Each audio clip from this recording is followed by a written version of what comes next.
If you understand your lane, and also if you understand your timing, then that's all you need.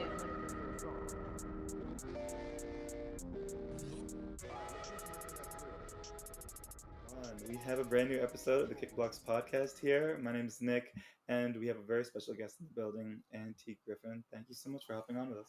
Yes, thank you so much for having me. I'm super excited to be here, and your podcast is just like super dope, super exciting. And I think this is really how people need to hear Web3 talked about Hmm. to really be able to be brought into the fold and understand what's going on.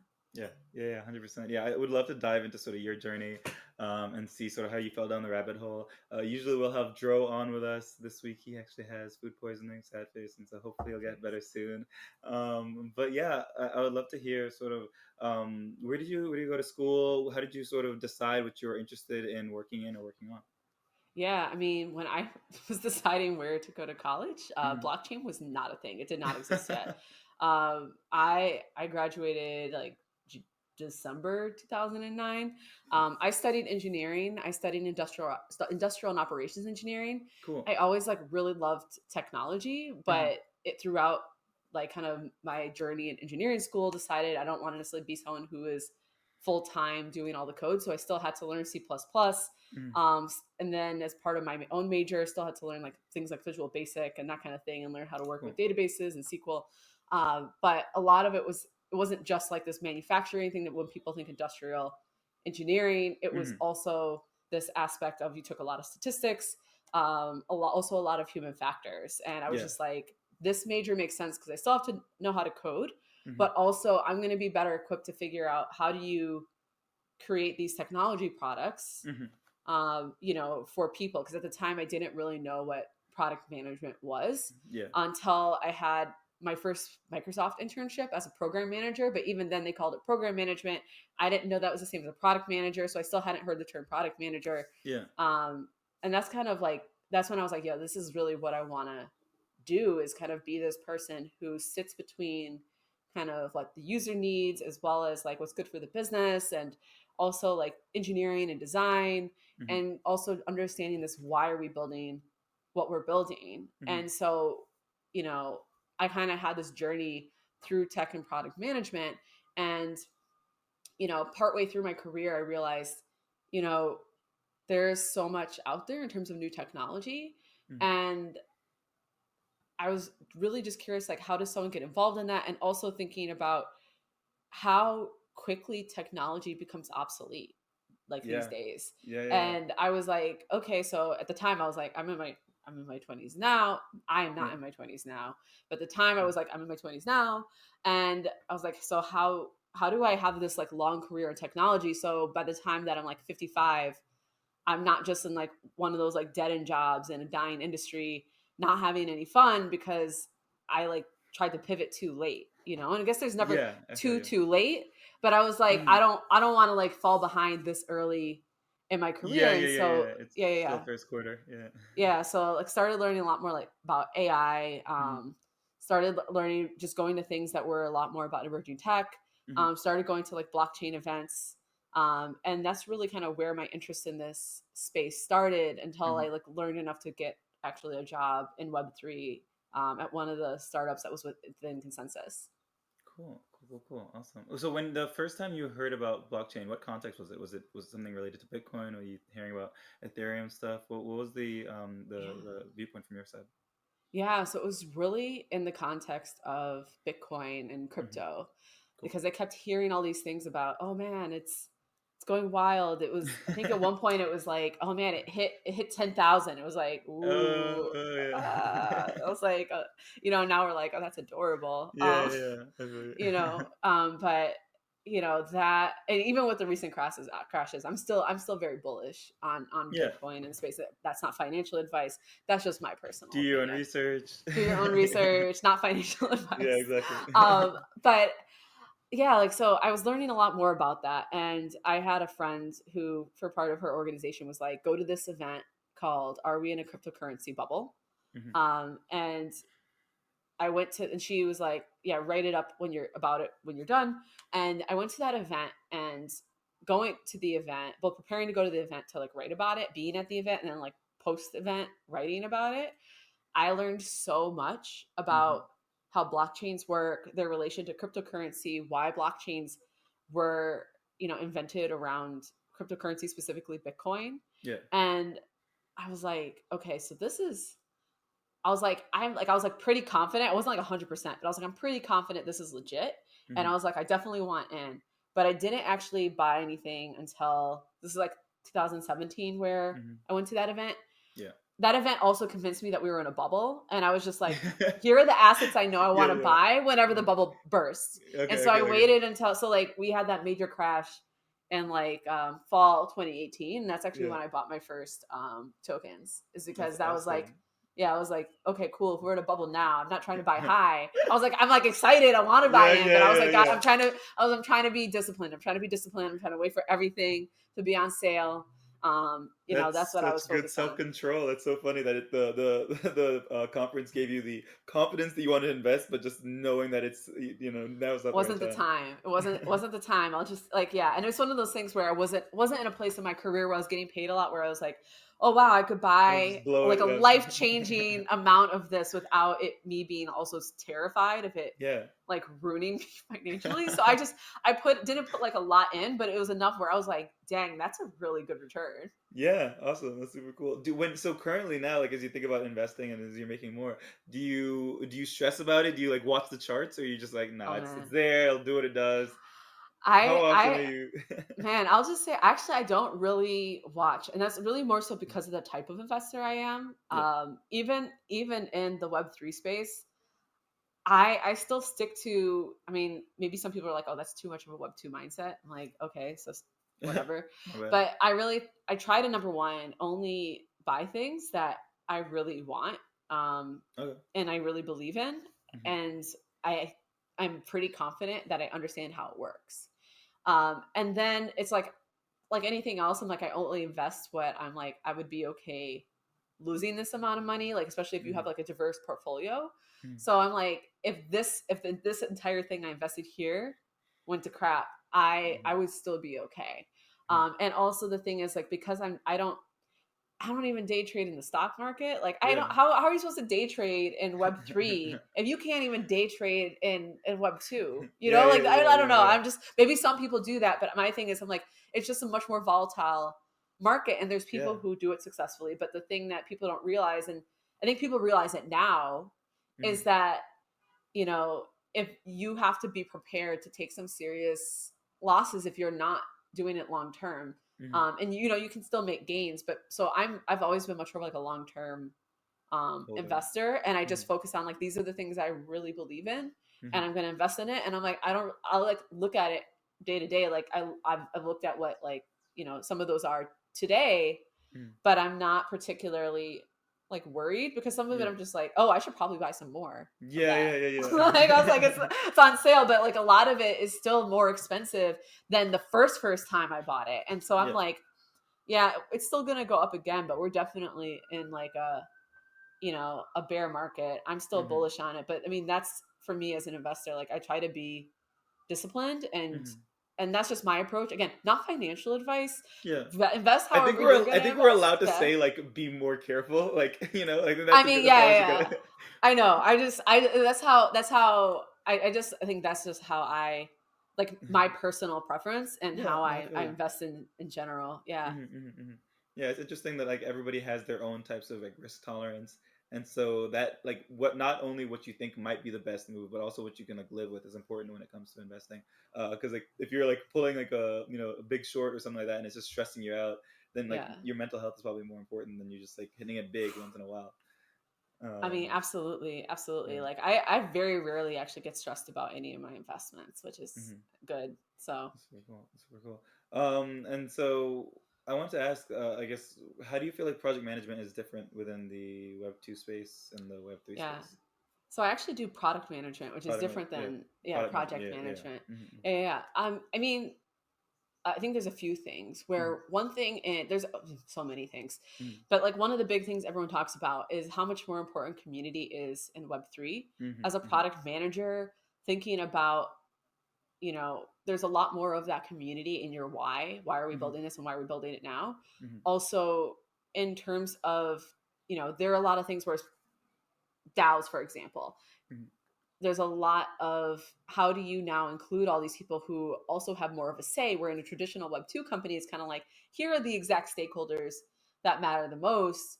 And, it's really like between the stakeholders and what actually gets results, that's all that matters. Once you start getting into DAO structures, Mm-hmm. some of that also changes. So the whole community aspect is a little different, Mm-hmm. because products that I'll say like scale and do well in Web2 don't necessarily have a community around them. If you look at things like Uber, for example, tons of users worldwide. Mm-hmm. Would you consider everyone who uses Uber part of the Uber community? Like, has Yeah, anybody no. ever like professed their love to you for, Yeah, other no. than like the fact that, it's a little easier to get cars in New York? Yeah. Which Has isn't anyone even ever, true anymore now. Like cabs are faster and cheaper, and like yeah. But I feel yeah, you. I feel you. yeah. I just remember, when I first moved to New York, before Yeah. Uber joined, it'd be like you would be leaving the club at like Yeah. 3 a.m. and like, I'll just say it's like, so if I would go out with like my guy friends, right? Yeah. So for those of you who are just listening to the audio only part of this podcast, so Yeah. I'm a very light skinned, like very ethnically ambiguous looking Black woman, Yeah. and it's like I'd be going out with like my guy friends who all are like very obviously Black, Yeah. and be like trying to hail a taxi at like 3 Yeah. a.m. It's like tough. Lower East Side, like near meatpacking, anywhere else. If you're a Black man, they're trying to do the chivalrous thing and be like, let me hail it. And I'm like, yo, like It's it not would gonna take happen. forever. It would take Yeah. forever if they did it. So it's just like I have to. And so I'm like, things like Uber, Yeah. right? And like Uber, it has its own problems. I'm not going to be like, oh man, Uber saved us or something. But Uber solved it's hard. It's racism. harder for them to. It's a little harder for them to just Yeah. blow us off. But even with that, I wouldn't consider myself a part of the quote unquote Uber Uber community, right? Whereas like I'm pretty sure some people might die or kill for some of these Web3 Yeah. communities, even after this crash happened, and even throughout the winter. It is kind of like the hardcore people are going to stay hardcore, and the people who like aren't hardcore, I think they're just going to find the things that work for them, Mhm. because there's going to be a lot less of getting distracted by the hype. So I think that's one thing here. But there's a lot of other things in terms of some of the regulations are a bit different. It's a lot less regulated. It's not completely unregulated. Mhm. And also in terms of there's a lot more of the infrastructure that hasn't been built yet. So you also have to Yeah. think about like, who do we have to partner with to really make this work within this ecosystem? Because you Mhm. can't just build something and hope a bunch of users start using it. I mean, some people Mhm. can, but yeah, it's really there's a lot more as a product person. I Yeah. had some other things that I forgot Yeah. No even, but worries. there's No. there's a lot more in terms of like what it means to do product in Web 2 Mhm. versus product in Web 3. Yeah. I feel you. I feel you. What do you think makes you like such a good product manager? And are there any product managers you know or that like mentor you? And what are some things that you admire about them and their approach? Yeah, I mean, I would say one of my biggest things is really empathy, Mhm. and it goes both for towards the users as well as towards the team. Um, That's nice. I mean, no, it's for real though, Yeah. because Yeah. there's I feel people you. who will be like, "Oh, I care so much about the user," and Yeah. they're like absolutely like horrid to their He just like team. dumping on the team, like get it done. Yeah, Like, yeah. yeah, and that's the thing is like you have to really be able to get inside the mind of like who your users are and like Mhm. why Mhm. they are their users. And it's again a little different in Web3 because we're trying to aspire to eventually this thing where mass adoption. We're not there yet, but also trying to figure out you're now dealing with people who are like super like deep into crypto and Mhm. blockchain Mhm. compared to people where they're much newer in the space and like they want to learn. And you Yeah. have to it's harder to kind of figure out where on that spectrum your users like really want to be where they are in terms of where you want to focus. I mean, some of Mhm. them it's a little easier and some of it is a bit more nuanced. Yeah. But I think that like again, empathy for especially for the users, especially in terms of like understanding some of these people are like, I have no idea what I'm doing, but I'm Mhm. trying this out. Yeah. The other piece of it just being towards the team, because I really think that makes the difference between, you know, like a good product and a great product. And people might argue you could have a great product and also have a toxic work culture. I would argue that there's a lot more great products that are built out of teams where there's a lot of empathy, patience, transparency. Mm-hmm. I would say there's a lot more things that people are willing to get done if you are treating your team well, if they understand decisions, and also if you treat people like partners. So you can, Yeah. it's a lot better for the user at the end of the day if you're treating everybody like a partner, so you're able to actually get to the best solution and not just being like, well, I'm the product manager, this is what we're going to do, all What the is I'm the Steve Jobs of this team, so everybody better fall in line. No, it's really just treating everybody like a partner and thinking about, both from their perspective, like why are they pushing for certain things, and also just dealing with, like, we're still in a pandemic, we're still Mhm. dealing with like normal stuff that would still happen that's kind of crappy in people's lives, like, Yeah.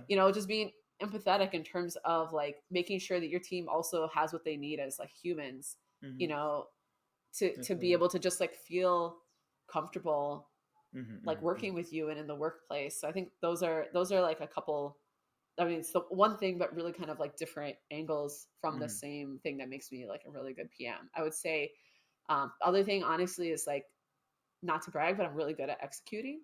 Nice. Um, I'm really good at getting things done and organizing information and that sort of thing, and making it so that like I can organize a team like really quickly and get Yeah. everyone on the same page and having them like off and running. So it's Amazing. something I take a lot of pride in, Mhm. and like just also aligned around like the same vision. Mhm. And you asked me a question about like, do I have mentor PMs or people I look up to? Mhm. I will say like, I'm not going to talk about them really, but there's like both my boss and also like our strategy person in my current job. Mhm. Um, they are great. I love, learning from them. Also, actually, so, and you said we could mention this. So I have a podcast that's going to be Mhm. launching this year, called the Product Shop Podcast. So my co-host Mm. Ashton, he's Yeah. actually started two Web3 startups, and Oh, so there's a cool. lot. Yeah, no, he's like brilliant, and so like I love learning from him Mhm. as well. And then there's also like the standard like PM stuff that people follow on Twitter and have newsletters. Like there's Shreyas. Mhm. I can't remember his last name right now, but he has a lot of really good content. I'm one of his super followers on Twitter. And then there's also what is it, Lenny? For everyone in product probably knows like Lenny's newsletter. Mhm. Um, I can drop links. I can send links so he can show notes if you're Yeah. like, I don't know these first name product people. If you're in Yeah. product, you know what I'm talking about. If you're not, you'll get the links. You'll get the If links. you know, you know. If you know, you know. And I'm just like, man, I don't remember that person's last name. Yeah. I'm like, Yeah. it's No Lenny's worries. newsletter. Yeah. No worries. No So worries. yeah, so those are things where it's like, and I'll just say one other thing where they're not like, oh, there's one person that's that mentor, but there's this program I like to end up taking like one or two of their classes a year. Is from Reforge, just because Mhm. they're not exclusively just for product management, but their product management material, whether it's about product strategy or advanced growth or those kind of things, man, like their material is like top tier. And it's not just focused on like, oh, how do you get a job at a FANG company? It's Yeah. like, no, Yeah. here's how you break down all these like parts that are Yeah. gonna like tell you, how you need to like accelerate your growth. Like Yeah. it's really, really great It's like content. heavily tactical, like content, like stuff you can actually Yes, take in actionable stuff. That's interesting. exactly. That's super cool. You mentioned that Ashton has started a couple of big companies. Is that something? I feel like with all these great qualities you have, would you be interested in starting something of your own? And when would Um, you approach it? I'll say maybe one day. I don't have Yeah. anything where I'm like, yo, I'm willing to now like make my whole life about this startup that I want to do. So I will just say there's no ideas where I'm like, hey, like I'm doing this. I would definitely be open to that in the future. Especially Yeah. I'll say like, especially if there's certain people where I'm like, yeah, I would be co-founders with you in like a Yeah. heartbeat. Yeah. Yeah. But I feel you. there's no like immediate plans right now. Cool. Cool. Cool. Do you what's like the biggest org you've ever worked for and the smallest org, and what do you think like your favorite parts of each sizes? Yeah, I mean, I think probably the biggest was when I interned for Microsoft. Hmm. And that was interesting. It was also interesting because I actually interned on the East Coast and not the West Coast. They Interesting. used to have, this was like right at the time where they were starting to build up their New England Research and Development Center, but I Hmm. was like 40 minutes north of there with Hmm. this startup that Microsoft had purchased. Oh. And so the team was like really tight knit, but I was still like navigating Microsoft as a larger thing, but Hmm. I wasn't on this like massive Microsoft campus. But if I needed to talk to other PMs, it was like trying to email people I'd never seen or talked to in Seattle. And then smallest organization, I mean, it was probably a tie between the last startup I was a part of, which was at Consensus, which maybe was like 12-ish people at one time, and my current organization, where when I started, I think there was maybe 11-ish of us, and now there's more. Like, no, there's I don't remember all the numbers, but yeah, like, so it's growing. So yeah, so I'll say those are probably the smallest. I've never been a part of a team where it's like it's three people. Just three people, But and like yeah, but I find that it's just like, I don't know, like I'm able to scale pretty well, like up and down, because usually in a larger organization you have your team, right? And like usually, unless you get like super high up, you're not like working with managing a team of like 100, 200 people. And so a lot of it is like you have your team, and then it's just like navigating and building relationships outside of that team if you're in a larger org. Yeah, I feel you. Do you think a lot about like the past like projects and like or past like products you've worked on? Like how many people you've like touched with your work? Like is that something that's exciting for you, or do you not mind working on things that are for people that are like smaller groups? I'll say there's different things that motivate me. Some of it is like, here's the number of people it touches, but not necessarily just that. There was something I worked on at my last company. I used to work at Priceline. And I was like, oh my God, if we implement this thing, I can't talk about it because I'm like, I don't know if they were going to implement it. So I don't know if they've implemented it yet or not.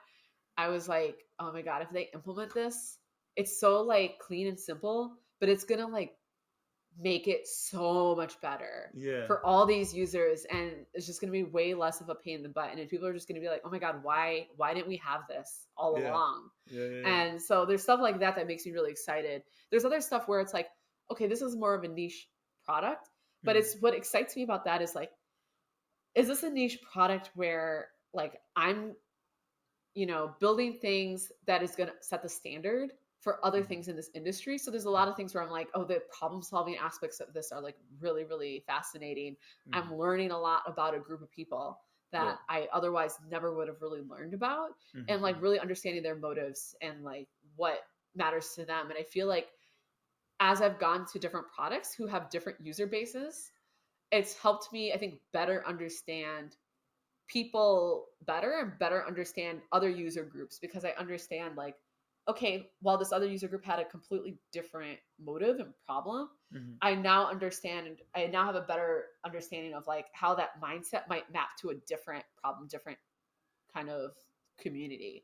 And so I do think about those things a lot, and also like think about when things didn't work out, like why specifically didn't that work? And I mean, I might know at the time it doesn't work, but like I get a lot more insight like later on also, like continuing to think about it. And then there's other things of like, oh wow, I didn't really give myself enough credit for how well that thing worked and like what I did under what circumstances. That's super cool. I feel like you have really thoughtful like answers behind a lot of these things, and it probably shows in your work and sort of the way you work through and problem solve. Thank you. I wanted to ask you, within Web3, like first off, how do you feel about that term as somebody who's building product? Do you like it? Do you feel it's too broad? And what are your thoughts? I mean, I know a lot of people have very strong opinions on it. I don't really have a strong opinion on it. Like when I started in the space, it was just like blockchain, crypto, like Web3 wasn't a term. And then all of a sudden it was like Web3, Web3, Web3. And I understand like Web3 technically also can mean things that are technically, things that are, it includes a lot more.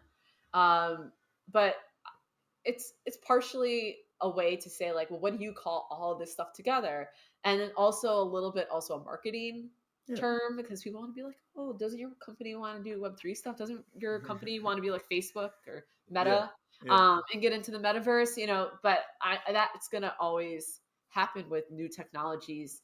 Like when, AI has been around actually for like quite a while, but it wasn't really until I would say like the last 10, 15 years where you started seeing it being constantly in commercials, like for enterprise things, where it's Hmm. like, yeah, you want to get AI for your enterprise. Or you remember when they talked about the cloud, right? Yeah, Where the it's like the cloud. cloud Yeah. is a real thing. Like there's nothing wrong with the term cloud, but it Yeah. was like, oh man, like put your things in the cloud. Like there's that one commercial for Common, is it for like IBM or something, where he's like in the AI cloud or something, like he like really enunciates like AI in it. And it's like, oh my God, please. I'm That's like, I love you, Common, but like, this is all. I don't like. I'm glad you got your coins, but I was like, wow, this is like he's a very aggressive marketing tactic he's for doing whatever a this lot. AI cloud. I was like, this is a lot. This is a lot. Whoever came up with this commercial idea is doing a lot here to try to get people to be like, your business needs this. And I'm Yeah, like, some businesses do, but also there's a lot of businesses that kind of get roped in by some of these like larger companies I love, that are like, oh yeah, you definitely need it, and you definitely need it in the most yeah, expensive way possible. And they get like yeah. roped in, and it ends up not being something that like works for their business. So I love that. I am always cautious of like, how are we using the term, Hmm. Hmm. and how is it marketed, especially to things where you're either gonna like ruin the people who don't know what they're doing in the space, or like waste a big company's like time and money. Which I mean, Yeah. some people would say I don't see what the problem is with that, but I don't know. I'm just saying, like, if I'm running a company, I'm going to try to be responsible and not like throw some millions at something that's not going to really Move the solve the needle. problem within my company. Yeah, yeah, yeah. No, that makes sense. Yeah, I think it's funny thinking about the overlap between like B2B SaaS and common fans, and like what that Yeah. Venn diagram looks like. Yes. But I love to see that. So within Web3, what are your favorite parts? What do you think is most overhyped, and what do you think is underhyped right now? I mean, I will say I feel like the metaverse is overhyped for where it is currently. Hmm. I think it has potential, Hmm. but when I look at how much it is talked about, the volume that we talk about it, versus how many people actually even think they understand what the metaverse is and are technically interacting with it, Hmm. like those numbers are like, there's such a massive gap there. And Yeah, it's not that I don't think it's going to be important, but it's like talking about AI every 5 seconds in like 1946. It just, I don't know. It's like a little early, and I'm yeah, just yeah, like, yeah, the yeah, metaverse, I'm like, yo, like Facebook committed to that name change. yeah, And I have my own thoughts on that. I mean, I'll just share here. It's like, yeah. I Please honestly do. think, because I don't know if you remember, Facebook was trying to do Libra coin, right? Yeah, They're I trying to remember. do that as a payment thing because they already have everyone connected. They actually have more users. I have this in a presentation I give. Like, there's more users on Facebook Yeah, than there are like people who have Bank of America bank accounts. So, that's like, wild. let's say now you make it so all those people can remit money back and forth to each other, Hmm. and you That's take a fee. yeah. How much money is that? They take For a over. business that is really struggling because you can't, they're like kind of maxed out on users in North America, Europe, Yeah, they're trying to get internet in other places to try to increase their users. You realize like how much money that is. And that's crazy, right? the government was like, yikes, that kind of sounds bad. And so Facebook was like, I guess not. And then all their partners started bailing on Libra. Yeah. So The now imagine you're a metaverse though, yeah. and you're selling NFTs and other digital assets, or you're like, it's a metaverse, but we're gonna have metaverse coin. And that's not Mhm. what they're calling it. I don't Yeah. work at Facebook. Yeah. Disclaimer, like allegedly, I don't work. No one's talking to me about what's going on Facebook. These are my Yeah. opinions only. Yeah. Yeah. But like, and now imagine you have like metaverse coin, which Mhm. is different than Libra coin somehow because it's Yeah. really inside this metaverse you've created as Facebook. Yeah. Because you need to buy things, right, for your Mhm. metaverse. Like, what is your metaverse person going to wear on their feet? Yeah. They ran I out don't of know. Earth. They ran out of Earth to take over. I love when you were saying Yeah, before that the only way to grow users is to like put more users online. yeah, yeah. I mean, like if you read, I have like an old newspaper article from years ago where they were trying giving people internet by like flying drones and stuff, and there's still a bunch Yeah. of projects Like they're Starlink and doing. whatnot. Yeah. Yeah, that now they're trying to do by satellites. Originally, it was like drones. Yeah. Yeah. But yeah, that's why they're doing it. But like my opinion is the metaverse play is because they've run out of humans in this version of the world, and they're Mhm. now trying to capture them in the metaverse, which Yeah. they're going to be able to like kind of sneak around the reasons why they weren't able to do Libra coin in the way they wanted to, Yeah. and be like, well, it's all happening. This It's not in universe. We're not doing any real world transactions. It's I mean, just like, I feel like they're gonna find ways for people to be able to cash out in the real world, which is just gonna be a very convoluted way. This is just me imagining things. But yeah, yeah, no, I love it. If I were Facebook, and I was just like, we need more money. Yeah. Because I'm just like, I don't know what else they would do to monetize the metaverse, and maybe it's just maybe I'm not as creative as other people, but that's kind of my opinion. And I'm like, I think like a Some lot bad of this is features. overhyped, partly because you have companies like Facebook that are like, we changed their name to Meta, Mhm. and we were really hype about this, and everyone needs to have an Oculus so you can now walk around the metaverse and Yeah. everything like that. And I can't think of a specific thing off the top of my head, but I would say there's a lot of boring, I'll say quote unquote boring things Okay. in blockchain, Web3 that I think are going to be like really the next wave. It's a bunch of things where it's like, we're going to need it. And actually, I tweeted this week where, was it this week? I think it was this week, where I really see the next wave of products be things where it helps establish trust between the humans and in the product or the community. Because right now we have this technology that's quote unquote trustless, but the reality is you still need to trust the other human at the end of that, right? If I'm like, yo, like I'm gonna send you one Bitcoin in exchange for something else, you know, and you could find a convoluted way to be like, oh, let's build a smart contract on Ethereum and then like make it so that you could do that. So let's say I'm gonna send you like we'll say 2 ETH, Yeah. like maybe 3, like, right, like we'll do a smart contract, put it in escrow and like it like exchange of goods and services. But even then there's things that could happen that could result in people getting money that and then like running with it. Like a lot of people got rugged in very creative ways in the last year. It was not all In just the very same creative scam. ways. Not all the same scam. It's not all the same scam. Yeah, I love it. um you know, and you realize like there's going to need to be things in ways that are going to make people want to trust this space again. Again, I am very bullish, Yeah. but we have a lot of people who literally just got in the last year when NFTs got hot, and now these people They got just absolutely saw their crushed. whole Yeah. portfolio Right. tank. It's like, yeah. And they're, you know, and because they just got in, that's their whole experience in the space now. Whereas I'm like, oh yeah, you know, we had that last crash, Things and go then up like and we've down. had things Yeah. up and down, and there's another crash. It's time to buy, Mhm. and like, but if I was like, yeah, like I bought some stuff, I thought things were going really well, and then like my whole Web3 portfolio like crashed and burned, and certain communities got abandoned, and I mean, I understand why people would feel like very pessimistic about this space. So I really feel like the next set of products Yeah. are going to be around like, how do you like validate that this is something that is going to be trustworthy for you? And it's not going to be 100%, but people are really, there's other people who don't even want to start in this space because they're terrified of getting scammed and like having all this expensive stuff they bought stolen.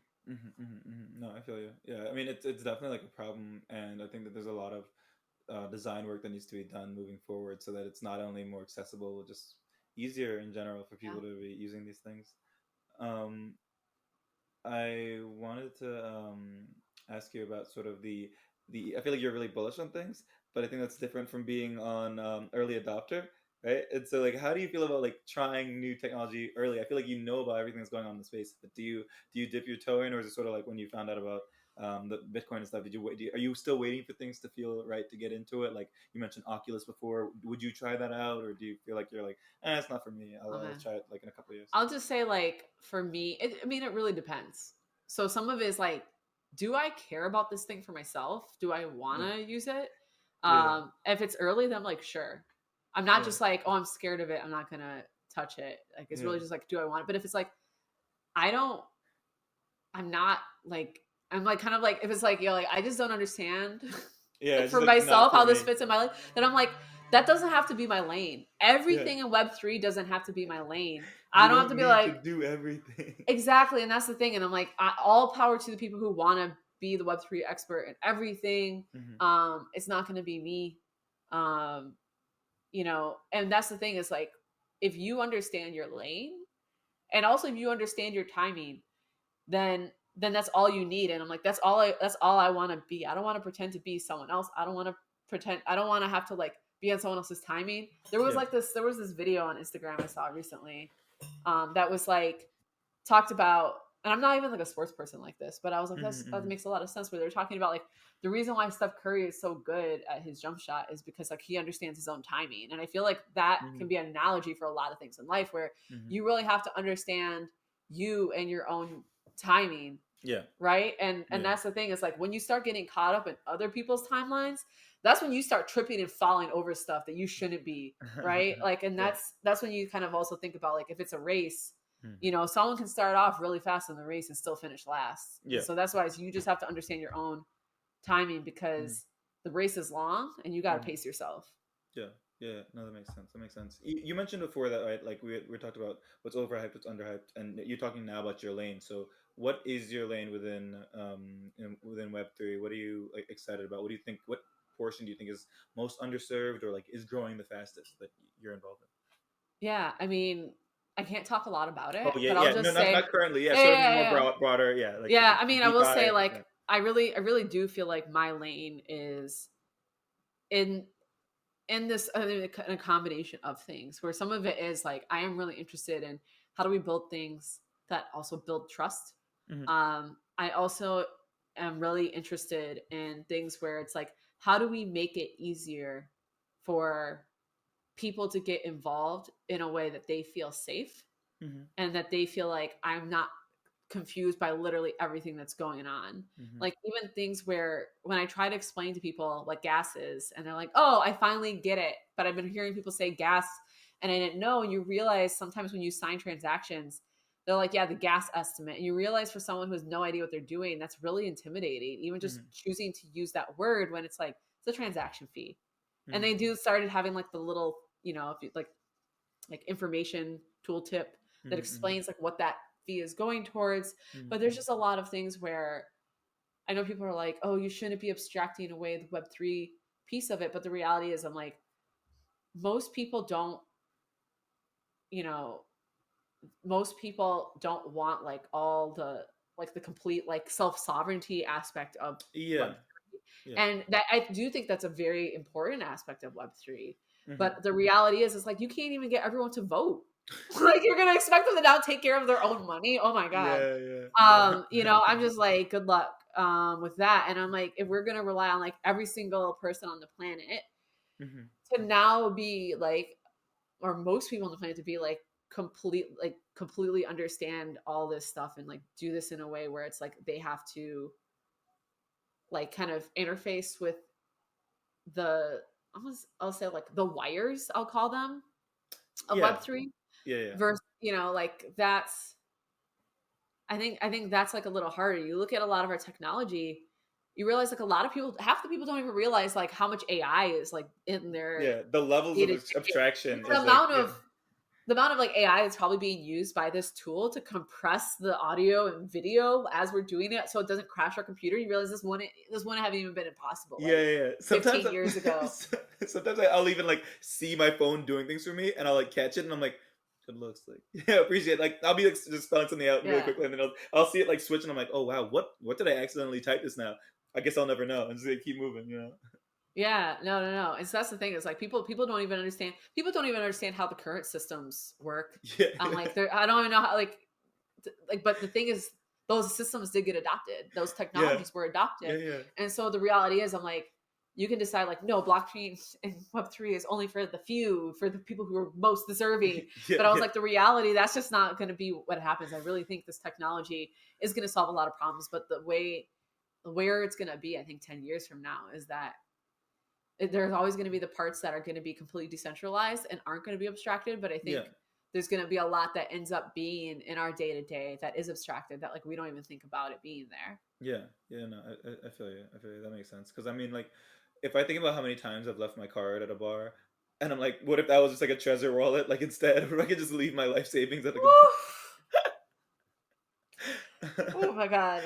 That's the thing um, is like in I'll say Web 1, we have like what there's you Web have one one. wallet. You're not like, yo, here's like I have my separate wallets for each debit card, or like each credit Yeah, card gets their yeah, own wallet. So like if I leave the whole wallet there, like yeah. it's like no, like it's like the one and only. Whereas at least in Web 3, people are starting to be like, oh, I should probably have like multiple wallets in case I get wrecked. But like, you Yeah, know, In Yeah, in yeah, the non-digital world, it's like we have one wallet, and hopefully you don't leave the whole thing somewhere or have it stolen. yeah. Uh-huh.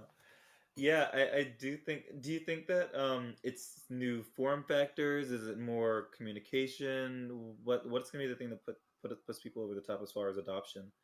Is it going to be something that looks completely different? Is it going to be like where do you think we're heading with like sort of like the user interface when it comes to crypto? Yeah, I mean, some of it is just things that like how we talk about some of these things. Hmm.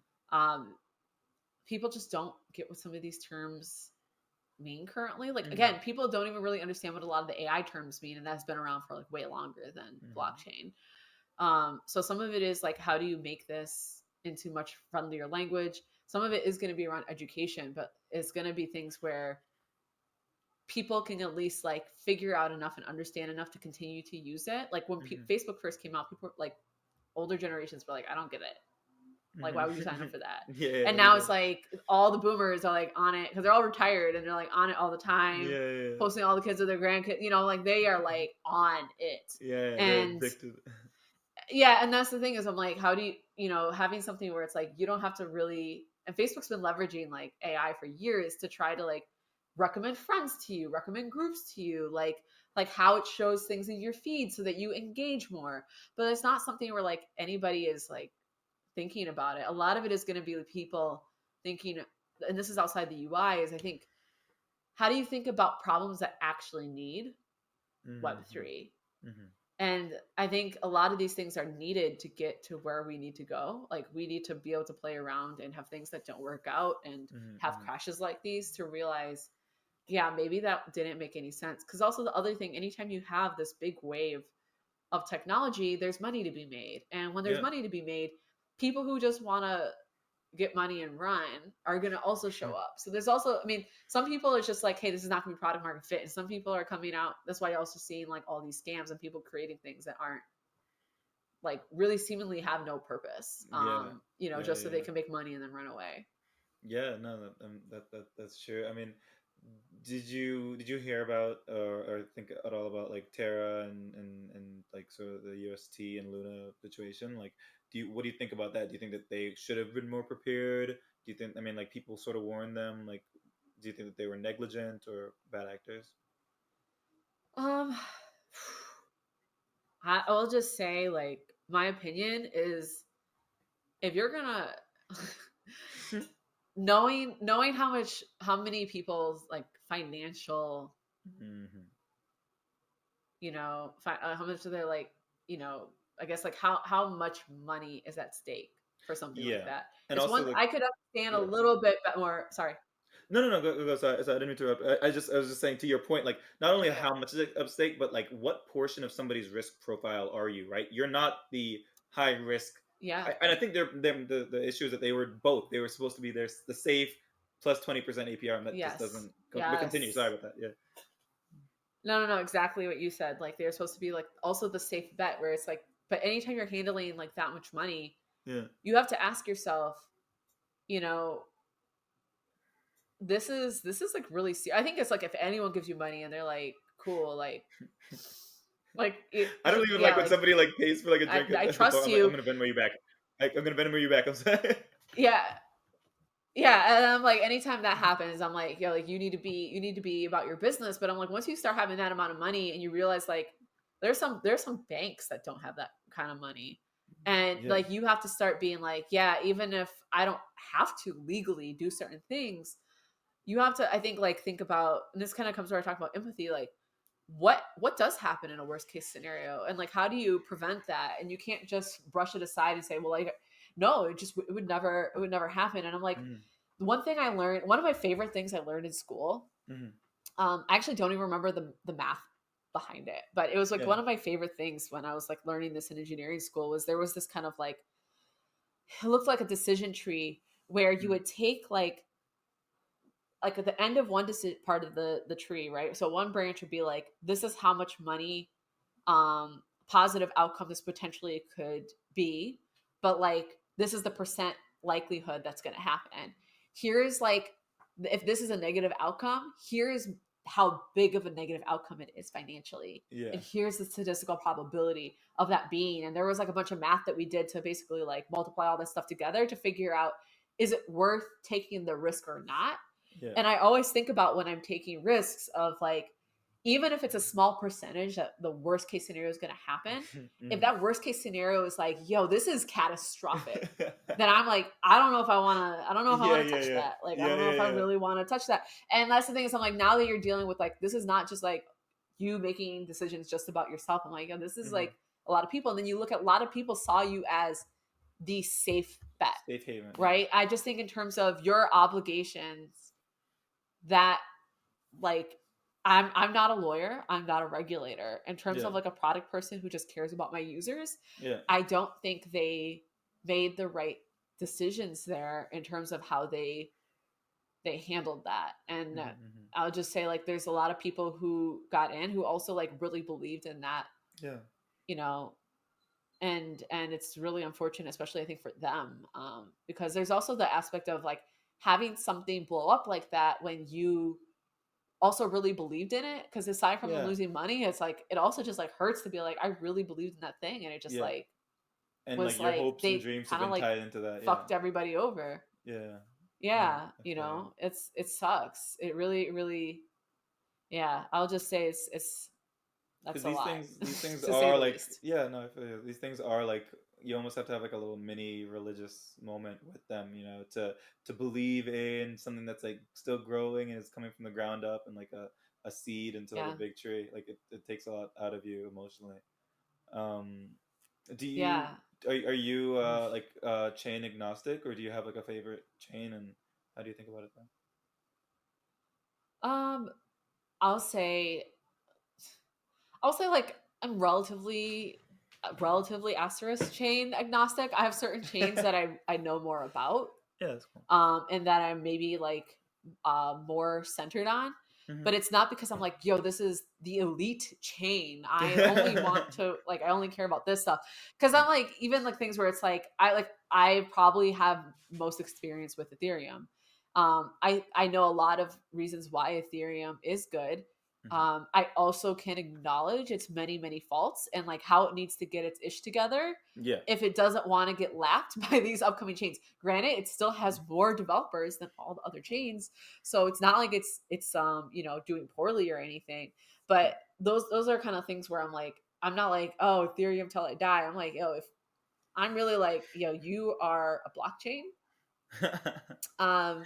You are a blockchain, and I support all the blockchains as long as like they're legitimate and they're like doing things that's going to create like a really good Web3 future. Yeah. I feel you. Do you I sort of think about it in the idea that each of them has something that they're the best at, and hoping that they can each sort of find their place. I like seeing products that sort of use like multiple chains, trying to achieve different parts of the product experience. Yeah. So I think that's super interesting. Yeah. I do think kind of like cross chain, or what I don't think this is a word, but I've occasionally used it, like omni-chain. I really do think that will end up being a future, because at the end of the day, do the end users care? Like currently, if you are in Web3, you understand the idea of different chains.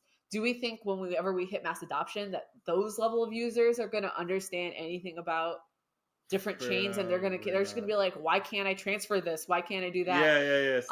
You know, maybe it's gonna be like, maybe it's gonna be like bank accounts where it's like, yo, there's a special transfer fee and it's gonna take like 5 days for it to get there because we want you to stay on our chain. I don't know, but I really do think like omni-chain is gonna be a future eventually.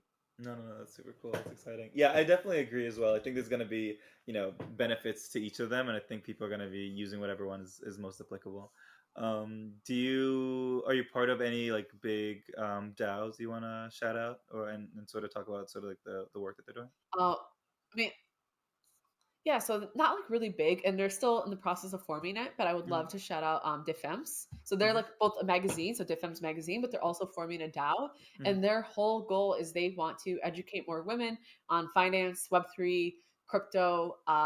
They have been super supportive of me. They are very supportive of the other people I've seen. They are like, I'll just say, they seem like they're actually doing the work and not just doing like, here is a bunch of fancy marketing. Mm-hmm. And yeah, I've really appreciated that community a lot. Mm-hmm. And so would love Cool. to shout out Defems again.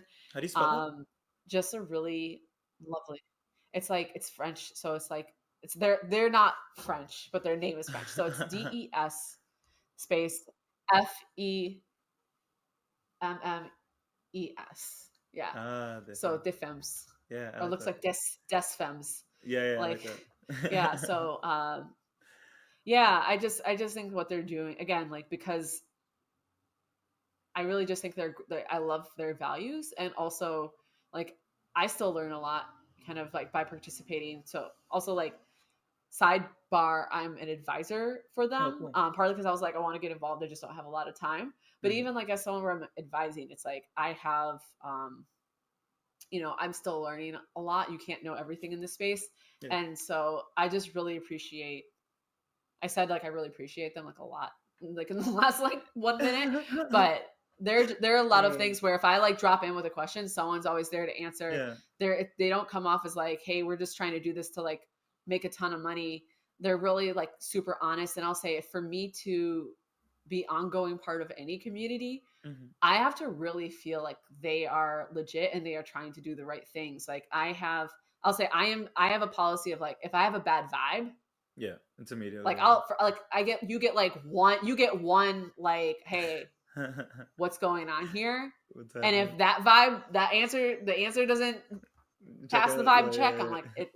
I'm out. Because I'm Cut you. just very like, Yeah. I'm like, maybe nothing bad's going on, but I am like, Just in Web3 case. is Yeah. also all about transparency and reputation and community. And I'm like, I don't want anyone to ever be confused Mm-hmm. with, I mean, like, granted, people do get caught up in communities that the community is doing the wrong thing and they're like in the wrong place at the wrong time. Mm-hmm. But I'm like, I am also still trying to actively avoid being with the wrong people at the wrong time, knowing just like, these reputations do Yeah. carry with you. I mean, there are Yeah. some people who've 100%. managed to, do things multiple times, but like, to me, Mhm. it's like, There are some people that's so funny. trust. No, I mean, it's no, Yeah. we won't name names. We won't name names. No, no, no, But no, trust and transparency. And I'll say like Yeah. ethics do mean a lot to me in Web 2 Mm-hmm. and Web 3. Mm-hmm. And so for me, being a part of a community where I feel like I can trust that people are in their, in their best judgment, Mm-hmm. trying to be ethical Yeah. and do the right thing, that is extremely important to me. And I'm not really going to stick around if I don't feel like that's there. I just don't have time. Like, I'm like, the amount of like getting jerked around you Mm-hmm. do when people are really just trying to BS, try to like make a quick buck, try to get attention, whatever it is they're trying to get. Yeah. And I'm just like, like I got like walk in the park time. Yeah. I Yeah. got like spa time. I got Yeah. naps to take. Yeah. Yeah. I Yeah. want to Yeah. Yeah. cook dinner for real. Like, there's a lot of stuff outside of my computer and my phone that I want to live. Like, I only get one life, and I always say like, as much as I love Web3, like the real world is out there, right? And I'm Yeah. like, I only get to do this once. I'm like, I want to be on a beach in Grenada, like, so I'm like, Yeah. please don't ruin my vacation Yeah. because I'm like getting updates that you're being shady. So, Yeah. and no one's Yeah. done Yeah. that. I'm just saying, like, Yeah. Yeah. I'm Yeah. just very protective of my beach Because you've been time doing and the my vibe checks. naps and like all this other stuff. Yeah, I'm just like vibe checking, and I'm like, maybe you're okay. I would love for me to be wrong, but I'm like, in the event, and like Yeah. in the event that something's off, I'm like, let's just separate ourselves, and it's okay if you're just over there and I'm over here. Yeah. Yeah, yeah, yeah. I feel you. I feel you. Do you do any sort of NFTs? Do you have any NFTs that you've bought, and are those mostly just to support the artist, or how do you think about it? Yeah. So I mean, there's a couple. So there's my two favorite ones. So Mm-hmm. number Mm-hmm. one is actually my Black At NFT. Okay. So there's a community called Black At. Okay. I encourage everyone here to check out. It's actually you can buy a supporting one, but if the group, they're basically a community in a group.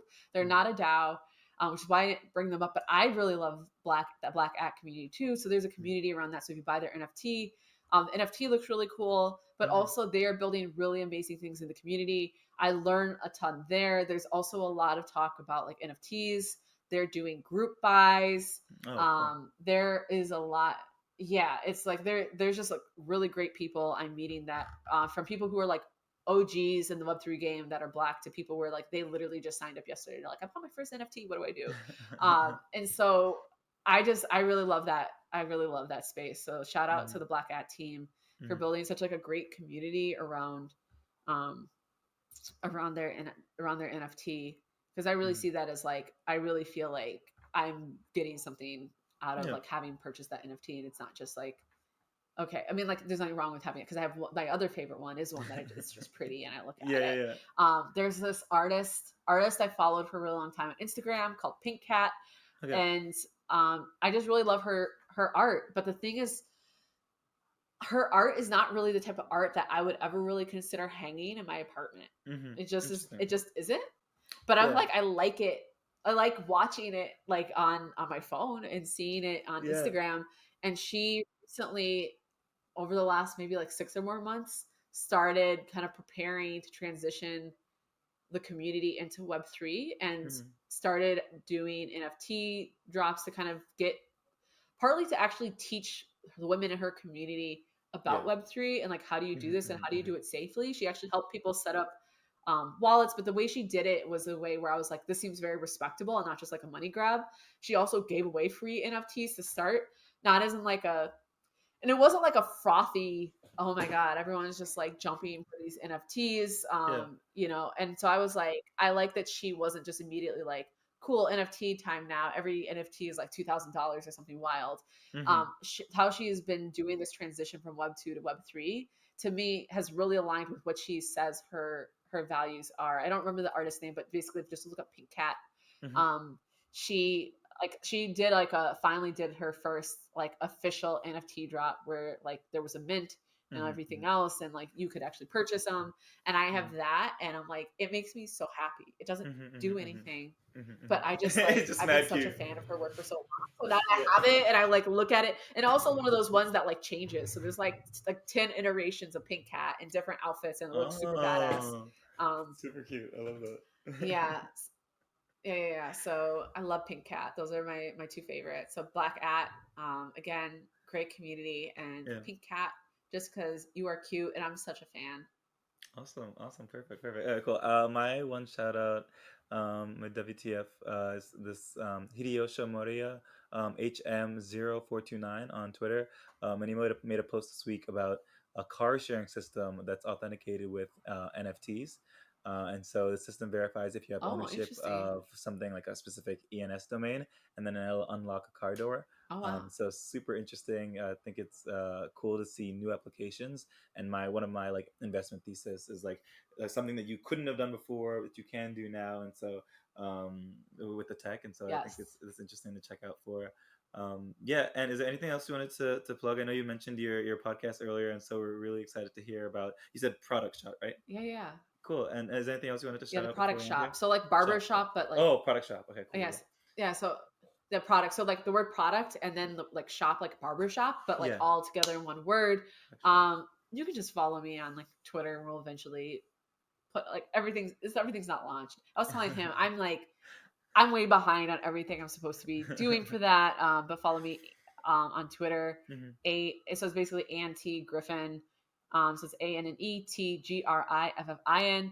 I also want to shout out um, Jamil of Chainhaus, Blockchain101.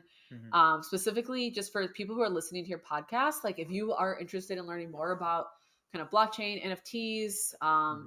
anything really Web3 related, Blockchain 101 has some really great resources. They did not ask me to plug them. Yeah. I just like I use their resources too, Hmm. and I'm like, yo, like these are like, and they're free, at least for right now they're free. And Hmm. so I'm like, yo, like if you want something like really great free like resources in Web3, like that is like one of my favorite, Go favorite, to's. favorite, favorite Awesome. resources. Yeah. Cool, So cool, cool. definitely check those out. And Thank also you so again, much. the Black At community, if you How, are how is if that you're spelled? black Is that and into NFTs. how is that spelled? Is it Black and then just an at symbol. okay? Cool. And Yeah. that's like are they on Twitter as well? Because I'm trying to think about it. Like, yeah, black. Yeah. Yeah, Cool. they're on Twitter. I'll send you links so you can Cool. put Cool. in show notes. Awesome. Okay, cool. Perfect. Awesome. So yeah, this is another awesome episode of the Kick Blocks podcast with Auntie Griffin. And we'll catch you next week. Peace.